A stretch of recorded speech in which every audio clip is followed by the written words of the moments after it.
and is thus attracting increasing interest as organizations look for new ways to respond to the complex challenges of the 21st century. So that's the essence of it. We're talking about complex systems, looking at the world as a set of complex systems, and asking how we can change those organizations because we believe they aren't fulfilling societal needs in the way that's really needed today. And because of that dysfunctionality, we get these wicked problems. And we're trying to address those, tackle those through a more holistic approach, a systems approach, and an innovation-driven approach. So just to give a little bit of context here, this is a graphic I like to use just to talk about the kind of historical trajectory of this genealogy of ideas. Where did all this stuff come from? All right, it's quite a new idea, systems innovation. As you'll know, as you may well know, it's based upon all this systems thinking and complexity theory ideas, and those go way back into the 20th century. It's very useful to have a little understanding of that history of ideas to get some context to all of this. This graphic is just one way of representing that. On the top, we're looking at kind of changes in our thinking around organizations and management and so forth, and things going on out there in society. On the bottom, it's more technical and science. We see the development of complexity theory and network science and so forth on the bottom. On the top, we have Donna Meadows and Peter Senge and ultimately development of kind of networked organizations and now a sustainability crisis, and really the rise of this idea of wicked problems, that they aren't amenable to traditional approaches. And yeah, that trajectory from systems thinking that's quite relatively old now, it goes all the way back into the early 20th century, development of complexity science and ultimately system change and systems innovation more recently. So it's just to give a very quick overview to that, that there is a history to all of this. It builds upon important ideas developed all throughout the 20th century and before. This here is one way of kind of representing the landscape of different ideas. When people approach this subject for the first time, this area, they're often a bit confused. You know, there's many ideas: systems thinking, complexity, systems change. How does this fit together? There's many ways of understanding that. This is just one way of representing it as whether it's academic or applied on the horizontal axis, whether it's kind of technical or non-technical on the vertical axis. And we can see in the academic, the whole world of ideas and non-technical systems thinking maybe. It's about a holistic way of looking at the world and understanding the world. Down the bottom, we've got complexity science. It's an alternative approach to science. So a lot of ideas come from there, and network science. Top right, a lot of ideas around systems change and transitions and so forth. And the bottom left around systems design and network analysis, you know, things changing in technology and the whole area of service design, design thinking and so forth. It's just one way of representing it. I'd say systems innovation is maybe it's an integration or has aspects of many of these. Where people often ask, where does it lie in this schema? You might put it in the middle somewhere, but it draws upon all of them. So that's just to give a little view of the landscape of ideas, and it's just one way of representing it. So that was a little context. Any questions at this stage in the chat, Yasmin, or should we still go? No. If anyone would like to open their microphone to share, you can do that now if you want to. So far, no questions in the chat. Okay, great. Yeah, maybe if you know how to raise your hand, that's also a good option as we go along. There's that option in your toolbar on your Zoom, just to raise your hand. It can be a useful way of doing it. Okay, so that was that. It was really just a bit of context. The question remains, what is this systems innovation stuff? Systems innovation is a new systems-based approach to enabling change within complex organizations. It's a holistic approach that looks at the overall dynamics and systemic conditions of an issue. rather than reducing complex systems down to their individual parts and doing innovation in those parts, it looks more broadly at how the whole system is organized and aims to change the way the parts are interrelated and organized to realize the outcome. So the way the system is organized to realize its overall function, trying to change that rather than reduce down and try and change individual parts of it. Systems innovation is an approach to change that involves the combination of systems thinking and innovation. Yeah, let's look at that. Maybe this next graphic kind of might illustrate that. This one here is one way of thinking about this. As I say, this is quite a complex area, and there are many different ways of looking at it. But this is one way, taking it quite literally, right? The idea of innovation. If we start there on the left. Innovation is the value-adding process of the creation and application of new ideas. So innovation is about creating new ideas and applying those in the world towards a changing established ways of doing things and generating new flows of value, new sources of value. And that can take different forms. And here we're making a distinction between a more reductionist form of innovation on the bottom, which is what we know quite well, right? This is what we see out there in the world, and it's actually risen to become a kind of dominant function within society now. Innovation, a lot of economies are becoming innovation economies and really driven by this form of innovation, which is typically a more technical, takes a more technical form of innovation, a kind of technology-driven approach. It's solving a specific problem. And that solution to a particular problem, which typically comes from some R&D lab, scientists or engineers or so forth, they come up with some new algorithm, some new material, whatever it is, and then they take that to market in a product or service. And we call that innovation, right? An electric car, a mobile phone, so on and so forth. That's not the innovation we're talking about here. We're talking about a different one. It's actually about innovation, not in those individual pieces, but in the whole system. So if down here our innovation was a solar panel, right? We figured out a better way to transform sunlight into electrons and to convert that to electricity and so forth and to the market. Well, that's the solar panel. But up here, we wouldn't be doing that sort of innovation. We'd be doing innovation in the system that that solar panel forms part of, which is the energy system or the grid. So here we'd be asking about how do we change the energy system? And that will require actually a new way of looking at it, because normally we're just looking at it in an individual kind of reductionist way. And here, if we're going to change the system, we need to understand the system. So it requires systems thinking in that sense. And more than that, it's not just thinking. If it was systems thinking, then we wouldn't have this word at all. It would just be systems thinking. It also requires, as innovation does, the application of that new way of looking at the world towards changing something out there in the world, some way of doing things, some practice, some system, really. Which is what Frank Giles was talking about, changing the pattern of the way that a system is organized.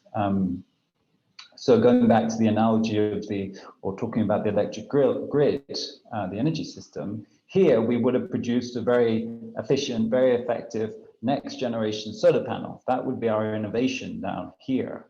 Here, we wouldn't do that. We would reorganize the energy system. So it might go from a linear industrial age energy system, electric grid, where we have big centralized power plants and they're burning fossil fuels and pushing that out through power lines and so forth, to a decentralized, smart, peer-to-peer grid that is a very different thing altogether. And that's what we mean by a systems change, because we're changing the structure of that entire system. It's a very different system, this one here, to the linear grid that we know. And interestingly, this innovation would not change that system, right? This innovation could fit perfectly well into the existing linear system. Whereas this one is saying, no, we don't want to do that. We actually want to change the system because that's what's dysfunctional.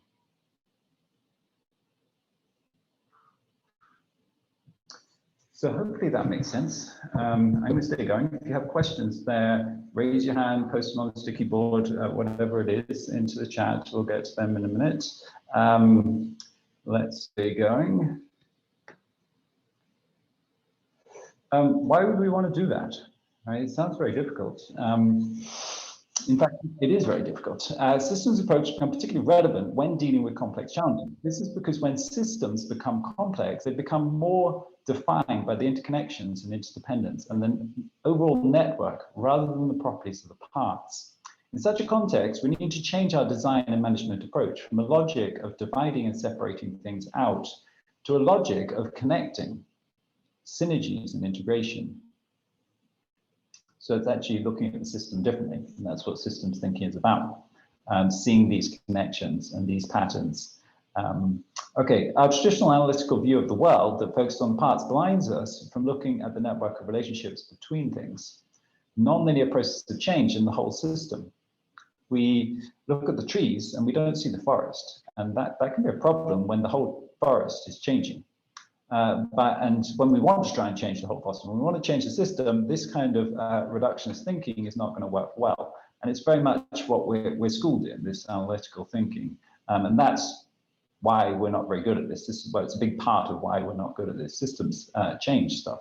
By taking an overall system as well as its parts into account, the systems paradigm offers fresh insight that is not accessible through the more reductionist traditional approach. This new perspective then makes apparent new ways of innovating and changing established patterns that are no longer functional, which is the challenge we're kind of faced with throughout many of our societies and many of our systems.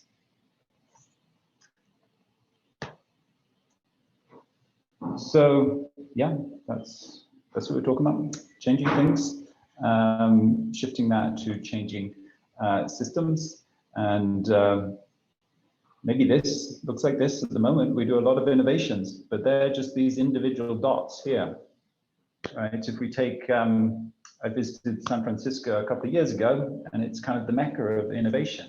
And but San Francisco has a lot of issues, a lot of systemic wicked problems, dysfunctionalities. And the reason they can't address those issues any better than the rest of us can address them, even though they're very good at this innovation stuff, is because of this, right? These innovations are innovations in parts. When if you really want to tackle homelessness or substance abuse or health crisis, what you need is innovation in systems. You need to put those parts across the system together in new ways. And that's what we're talking about here, reorganizing the system. Okay, so I think when I think about it, what's really needed to do a systems innovation, and I think there's at least two dimensions to that. We'll kind of break it down a bit more as we go forwards and talk about methods, but there definitely needs to be a change in thinking, as we've talked about, and then there needs to be a change in the way we organize ourselves. And I think that's really key to systems thinking. And I don't know if you know the iceberg model, but it's a model for thinking about the different levels to an issue, right? And on the top, we have the kind of the outcomes of the system, the symptoms, what do we experience? But as we go down that iceberg model, we get to more fundamental things about how that system's organized and ultimately the mental models and the thinking. And it's really the bottom of that we're trying to change to get the emergence of new outcomes on new patterns and new outcomes on the more superficial level, should we say. And this is really the essence of it. We're trying to look at the world differently through systems lens, and then begin to think about new ways of organizing that system so as to change it. And changing from this linear way of, moving from this linear way of changing systems, predictable, planned, controlled approach that's done by many centralized organizations, to an emergent approach that's thinking about how to reconnect that system in new ways to get the emergence of something new. So it really is a paradigm shift. It's very different to how we normally do things around here. And it's going to be challenging for us to really understand this, to get our head around it, and then to think about how to apply it in many different contexts. We're talking about the abstract here, but this will have application in almost every dimension of economy and society and so forth. So again, it's challenging to actually think about how it works in that practice, but then more than that, of course, we have to go and do it, right? This is not a theoretical exercise. At the end of the day, we need to really do this, and that creates quite a complex equation, I'd say, all of those things. Okay. Yes, so we have this question from Sonia. If you'd like to unmute yourself and raise the question, you're welcome to, Sonia. Yes, hi, Josh. I'm new to this group. I don't know if you have met before, but I'm already enjoying the presentation, and I'm curious, what is the difference between these systems innovation, what I have heard in the industry, what they call business ecosystem, and I have heard a lot of saying that most viable ecosystem where you have different players. If you might be working in one system, but then you need to collaborate with another because it's not linear, right? Sometimes getting to a solution, you might need different players and you might not have all the pieces. So, and I'm curious to see how that differs, or if it is part of it, or how would that work? Yeah, they're closely related, but not exactly the same thing. So innovation ecosystems is, we'll talk about it now as we get further down. Building innovation ecosystems is part of this, is part of how you get this systems change done, right? You're going to bring different actors from across the system together to enable them to collaborate and work together to changing that system. So it's part of it, but a lot of, when we talk about innovation ecosystems, right, a lot of that's in the context of the development of new technologies or something like smart cars or something, which is not necessarily what we're trying to do in systems. It doesn't necessarily, an innovation ecosystem doesn't necessarily change a system. So an innovation ecosystem can be there just to produce a new electric car or a better electric car, right? When that doesn't really change the system. So it's to say that, yes, it's a method. Innovation ecosystems and building them are a way that we get systems innovation done, but not all of them are aimed at changing systems and producing a systems innovation, if that makes sense, Sonia. Let me see if I understand. So systems innovation, so you are not completely transforming the that business ecosystem, you're just adapting it to whatever might be external factors. If we're talking about electric cars or any kind of innovation, it will be you're just integrating these external factors into that business ecosystem, and then the methodology to integrate that external factor that might be disrupting the business ecosystem, it would be the innovation ecosystem. Yeah. Did I get that? In some sense, yeah. So you could have an innovation ecosystem that's addressing an issue that isn't necessarily very wicked, right? Isn't exactly a systemic problem. So, like I say, a new electric car isn't a systemic issue, but changing the entire transport system is one. So they're closely associated. You're always building an ecosystem when you're doing systems change, but out there in society, some of those innovation ecosystems are focused more on traditional kind of innovation rather than systems change. Yeah, maybe I think it'll become more apparent, Sonia, if you're new to this as we go along. Okay, anything in chat, or should I stay going, Yasmin? There's a question being written now by Jean. If you'd like to just raise your question now. You'd be good.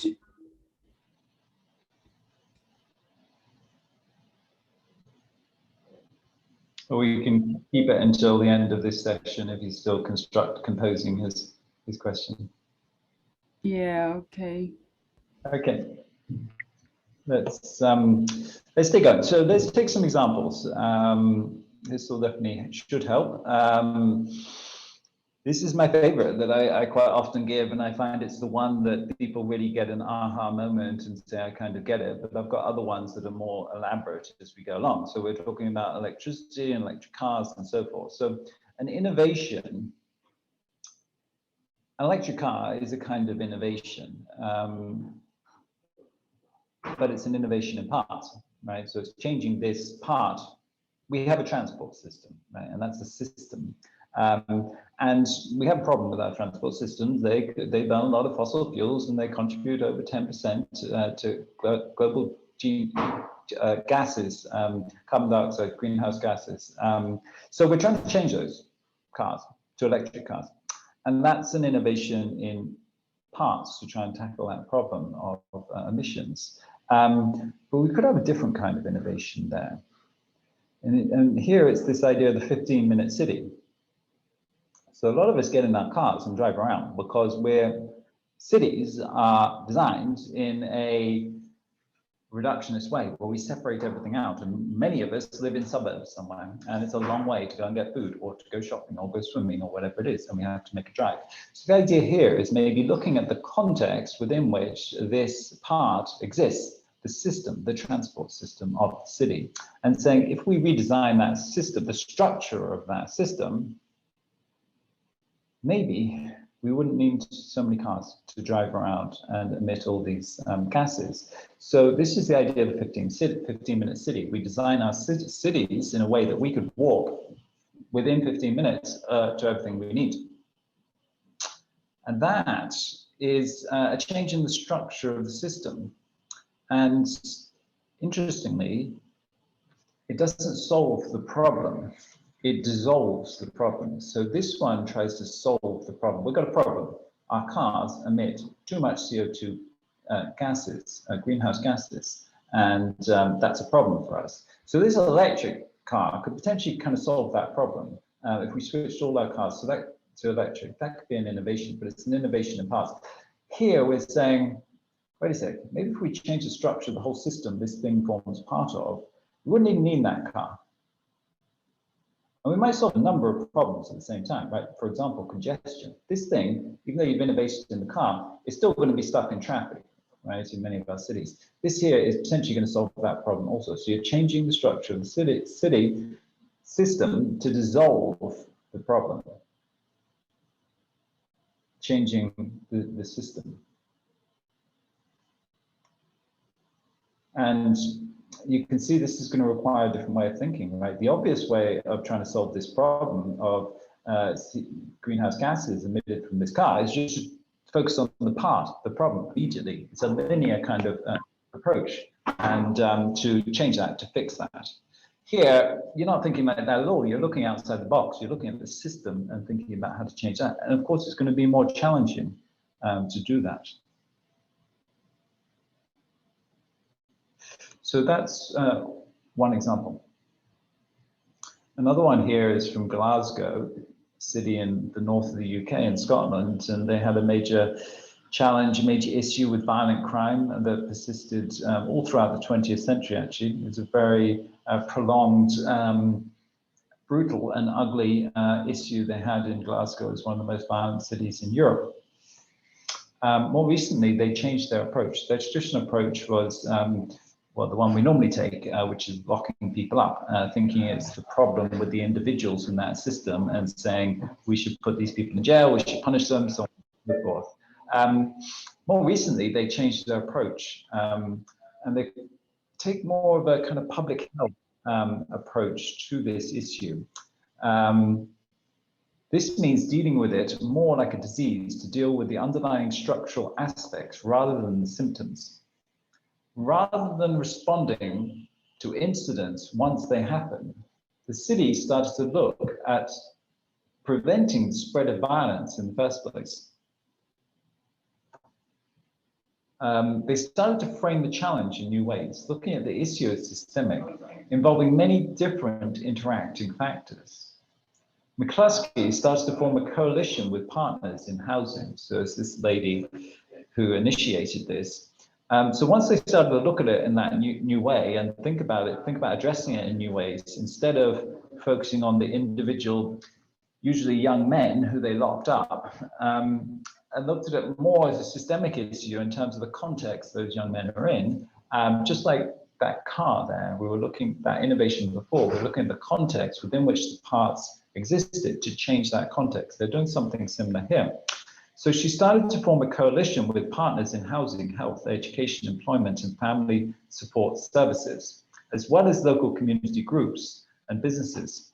Together, they created a more effective way to intervene early, working with families to prevent young men from being attracted to a culture of violence, at the same time looking to give them more attractive alternatives. So it's shaping and influencing the context within which these young people existed, instead of trying to change them directly. So it's kind of we call that non-linear or networked approach.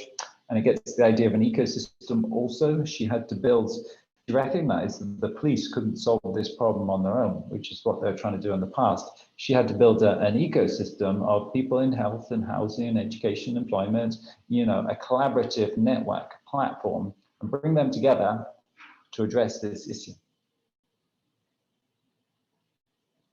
Again, a very different approach. So maybe we could go back up here and think about, we talked about this here, if I can find it, this different approach to change. So maybe it highlights this. The police were trying to do this linear approach, right? Here's the problem, and we're going to go and tackle it. We're going to lock up these young men. Of course, that didn't work. It wasn't working. It just perpetuated the problem state existing. Here, what McCluskey did was say, well, it's about the context they're in. The context is just the way a set of parts are interrelated. So she said, we've got to get together all these different parts in the system, the housing and education and welfare and so forth, and organize them in new ways that help these young people out of violence and into a more conducive environment for not ending up in crime. So that was an example. Let me, I believe I have one more here to share with you. This is Escuela Nueva in Latin America. It's a model in education that was originally co-developed in the 1970s to transform the quality of small rural public primary schools in Colombia by putting children at the center of the learning process and placing teachers in a new role of facilitators. So it's changing the paradigm in education, the way we do education. In rural communities in Latin America. Let me skip over some of this for the sake of time. So the traditional model, we all know it. If you go into a conventional classroom, you see a teacher standing at the front, children sitting in rows, and a teacher giving out information, which is what she found here. And she thought about changing the paradigm. In a real child-centered education and self-personalized and self-centered or individual user-centered, should we say, children are working in small groups, looking at their eyes, not their necks, interacting and dialoguing. They changed the concept of the traditional textbook into dialoguing textbooks. It was a shift from transmission of knowledge to socially construction of knowledge. That's interesting. These children aren't sitting there, you know, passively looking at the teacher and expected to consume content and then, you know, give it back when there's an exam. They're now in these circles without even real content. It's textbooks for dialoguing. They're supposed to have dialogues in these circles, discussions. So that's a very different kind of perspective on, it's a different paradigm on, well, there's two things there actually interesting, highlighting, going back to what we were saying about systems innovation as both a change in thinking and a change in organizing. Look at that classroom. It's organized quite differently to this classroom. But also embedded in it is a different way of thinking, right? They actually embedded different values in it and different ways of assessing and evaluating the students based upon those new values, based upon those new way of thinking about education and what they're trying to do here. And that's a systemic change, a systems change. here, we could have done innovation here, and it would be something like this whiteboard might be a digital whiteboard or something like that. They'd have apps which they could, revise at the weekend. That would be an innovation in parts. This here was an innovation in system because they changed the paradigm, they changed the structure and so forth. And it says it down here, they adopted, well, let's stay going. We had to rethink everything and think of a new role as a teacher. Instead of being a transmitter of facts, information is changing permanently. So the real role of the teacher is to facilitate, to orientate, to catalyze, to motivate, to be good leaders with values. And ultimately came up with new metrics. All schools measure their language and math, but Escuela Nueva wants to start to think about how to measure empathy, how to measure self-esteem, how to measure fair play, how to measure solidarity that are more related with civic engagement with citizens. But she actually, coming into this, she had a purpose. She thought education should be about creating, she was interested in the whole context of society and what was going on in Latin America and development in Latin America. And she was interested in how does education contribute to that, the development of that society, and good citizens and people can actually make the right decisions when it comes to politics and voting and so forth. She wasn't just looking inside the box of education. I'd say that's a lot to do with why she changed the paradigm. She recognized something very different. If we wanted to get the citizens we needed, you can see what it says here, that are more related with civic engagement and citizenship, which is what she was kind of trying to achieve at the end of the day. These people who are personally developed and able to be citizens that are really contributing and so forth. And stepping back from that kind of change, recognize that the system needs to change to really get that.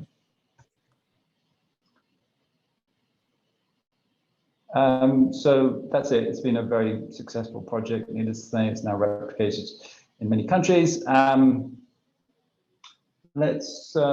those examples helped you, bring these ideas into focus and think about what this might look like in practice and flesh it out a little bit. Any questions? Yeah, we have a question from Jean. Would you like to raise your question? If you would like to unmute yourself, please. Yep. Yes, sorry, Yasmin, you are referring to the question I posted in the on the upper slides, I guess.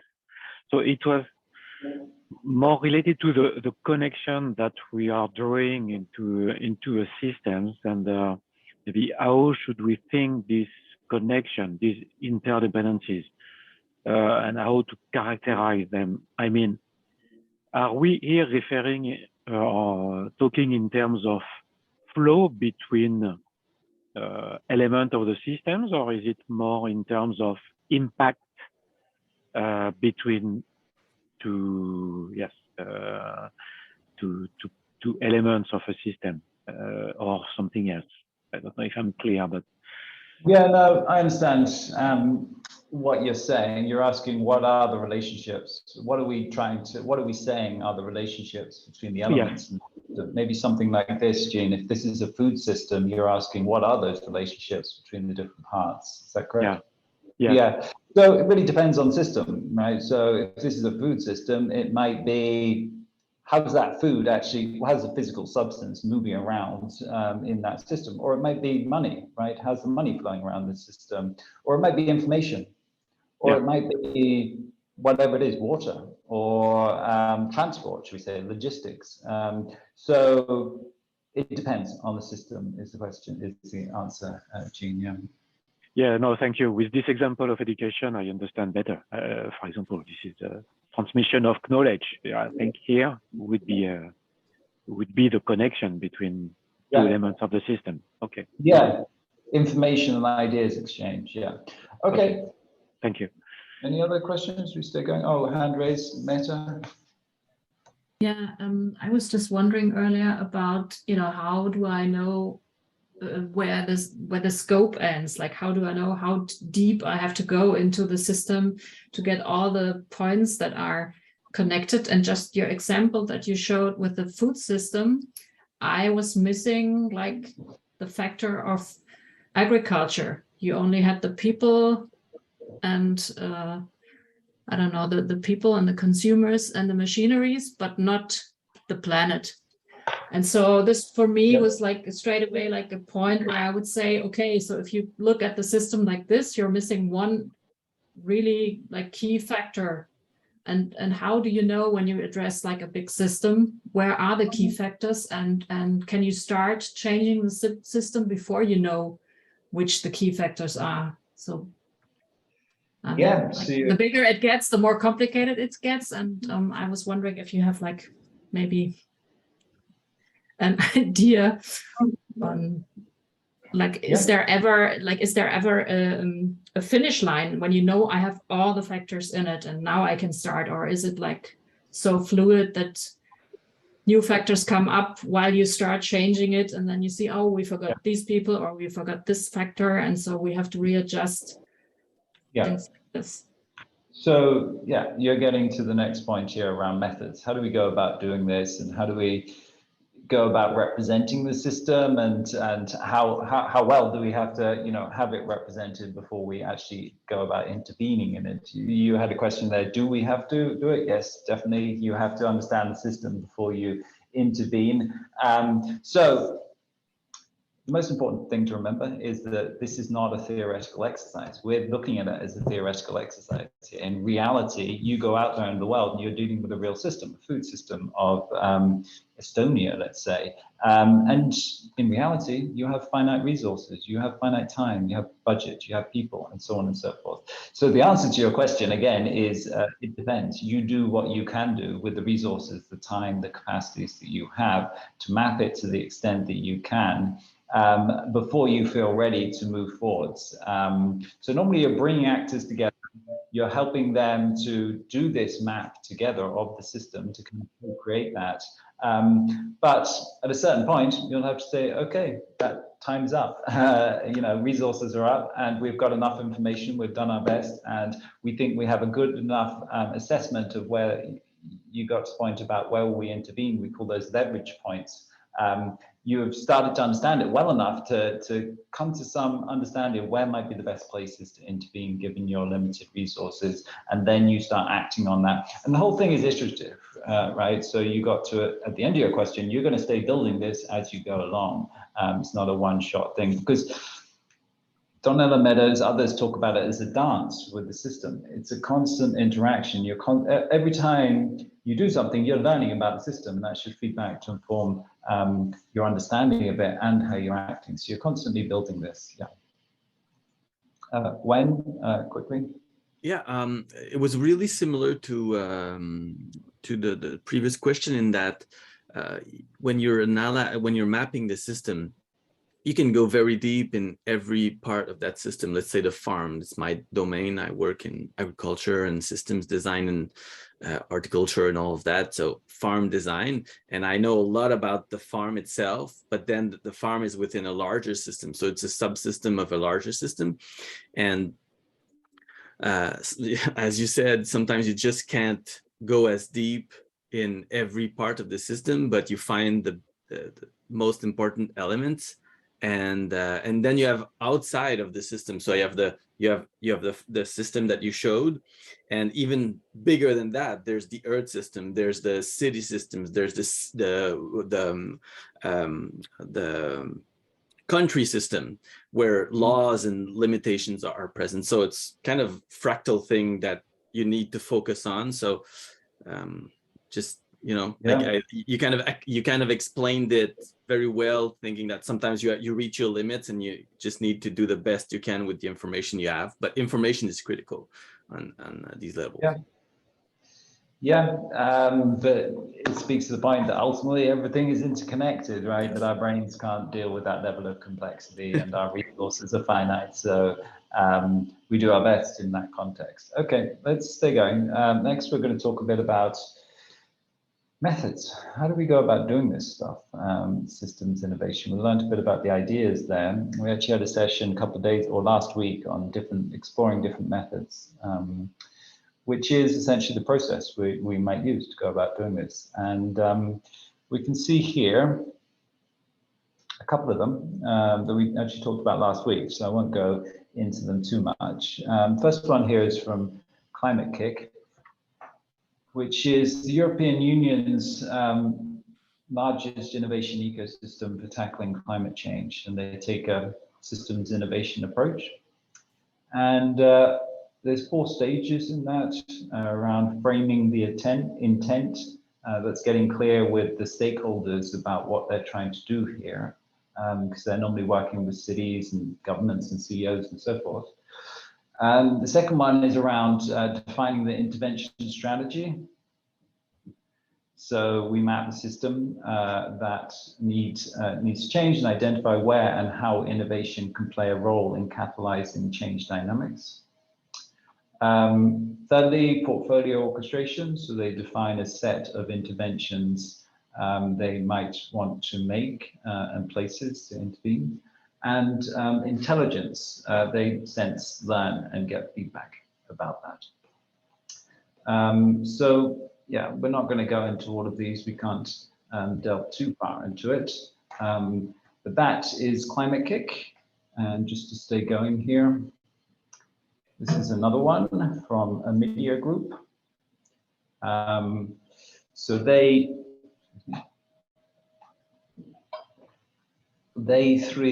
have 4 stages also, aside from pre-launch, where they basically set the stage, set up the team, and plan for the journey ahead. The first stage then is about gaining clarity, developing a deep understanding of the system, and building a systems map again. Finding leverage places, the places they want to intervene, most promising opportunities, acting strategically, designing and implementing an approach that exploits opportunities for leverage to make sustainable change. And then finally, learning and adapting again as they go along. So that's a media group and climate change. Another one here, School of Systems Change. It's not really a process, it's not more a set of capabilities they believe are important for doing systems change. I think they start with systems diagnosis, understanding the system, designing a strategy, innovation and impact, but then bringing people together, collaboration and engagement, and leadership and learning again. So briefly, that was that. I'll actually just, I don't know if there's any other questions there at the moment, but I was going to show you kind of our toolkit, our method and approach. Any quick questions? Or? Yes, Sarthak has a question on the chat. If you'd like to unmute yourself, please.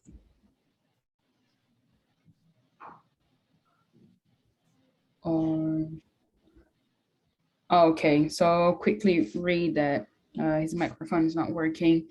What are the deciding factors that give us a real picture of the system, differentiating between what it seems to us versus what it actually is?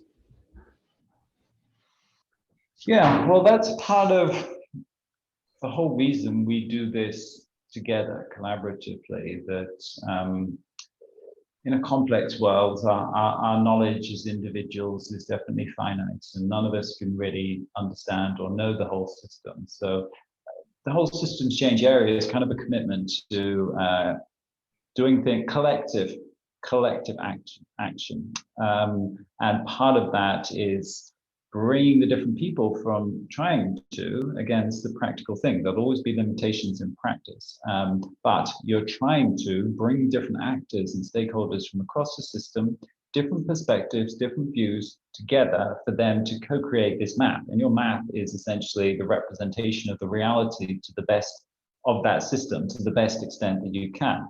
So again, you're doing the best you can, but you're mitigating against the limitations of anyone's kind of one person's perspective or so forth by bringing these different perspectives into the room. And sometimes you might have a lot of resources. You might have a year to build this systems map and be able to, really have the capacity. Maybe your government is funding you, giving you a lot of money and a lot of support. And so maybe this is like Climate Kick, supported by the European Union. Quite a bit of money, big institution. They have a lot of support, a lot of collaborations, 450 different institutions, cities, so on, governments, so on and so forth, that they can connect with, they can get them together, convene them, build these systems map. That's a great capacity that you could potentially build a really good map out of. Other times you'll be doing a lab that's maybe lasting 6 months or 6 weeks or something. So yeah, that's to answer that question. Okay, I'll stay going. This is the last section here. We've talked about ideas. We've talked about methods or just explored some of those. This is one that I actually developed through my research into all of this world of systems change and what's out there in terms of what different organizations are doing, and also in practice, what we really need to go and do this sort of work. So I believe there's these 4 dimensions. We've talked about it as we go along, thinking in systems. I think that's important because there can't really be innovation without new ideas. And if it's systems innovation, then there's got to be some systems thinking. There has to be a reframing of what we're looking at from a holistic perspective. Because normally when you go into these systems, people are looking at it like this. Right? We go and talk about climate change. This is how they're looking at it, right? It's about carbon. We need to decarbonize our energy system. When the reality is, it's a complex system. There is a complex system. Wen just talked about it. It's all these interacting systems and so forth. So systems thinking is going to help us elevate our thinking to some extent, to really broaden it or expand it and say, oh, we've got to step back from this narrow focus on the particular problem. And we've got to step back and look at the bigger system or systems that are interacting and at play here. And if we don't employ some systems thinking, we're going to get innovation as usual, right? Ultimately, it's going to be the same thing as we were doing before. So that's a key dimension. Systems mapping, we talked about it here. You need some understanding of that system. What are the parts? What are the relationships? It's really key. Thirdly, systems change, which is about thinking about places to intervene to enable a transformation or change. You're always going to have to intervene in the system some way. You need to find the right places. We call those leverage points. The point of those interventions is to enable a transformation or change or systems change, essentially. Ultimately, you're going to have to bring actors together to nurture, develop, build, connect those different new innovations and build them into a new system. So this is the innovation ecosystem aspect of it here. And those are kind of key dimensions to this work. Systems thinking, I just talked about it there. It's trying to get away from this ecosystem thinking. And we're trying to get to this ecosystem thinking, which ultimately is just another kind of level of awareness, really. How do we get to a broader understanding of the systems we form part of? If we can't do that, we're probably going to perpetuate the same kind of systems with the same kind of problems, just in new robes, right? If it's still coming from this level of awareness, but ultimately we're going to go on creating the same problems that we're creating originally. So we need some kind of development of our understanding beyond this kind of ecosystem perspective. And that's what systems thinking can help us with. It's a holistic way of looking at the world. So it's looking outwards and upwards to the whole and understanding the whole or the parts in the context of the whole. So you're getting a whole view, actually. You're looking at the forest and the trees. Not just the trees, not just the forest, but the whole, the forest and the trees, which gives a much richer understanding of the world and a broader view of the world, from which we can start to make change. So that's systems thinking. And then systems mapping, we looked at it there. It's mapping out those different parts and interrelationships in the system, so that we understand what's going on, right? It makes no sense to intervene in the system if we don't understand what's going on. In fact, it's probably quite dangerous and we shouldn't be doing it at all. So that's systems mapping. Systems change is about finding those intervention points to enable the changes, the transformation, the emergence of a new system. And ultimately, as mentioned, this ecosystem building, how do we bring the right actors together in the right ways and get them working together in a synergistic fashion to start to realize the emergence of a new system. And those are the key aspects there.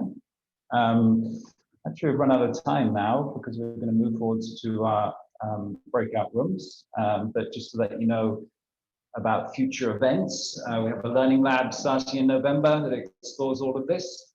We also have a using the iceberg to think about climate change coming up in a few weeks.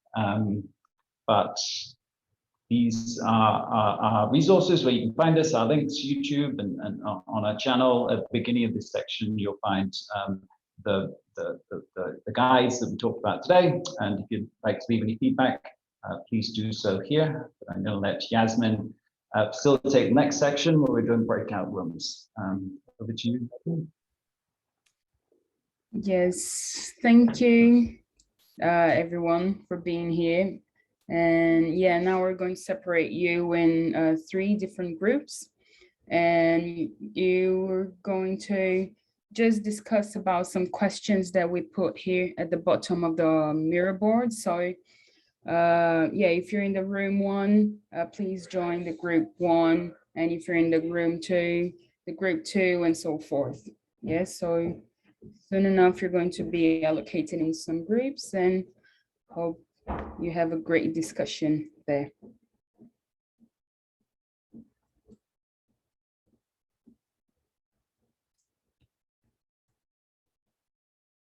Just a few minutes because sometimes it takes a bit for everyone to be allocated to groups.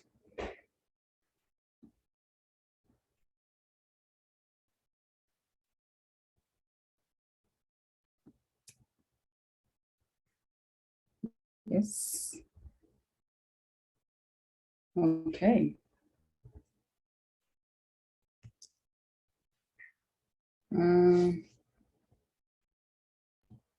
Okay, good. So you're welcome to join the room now.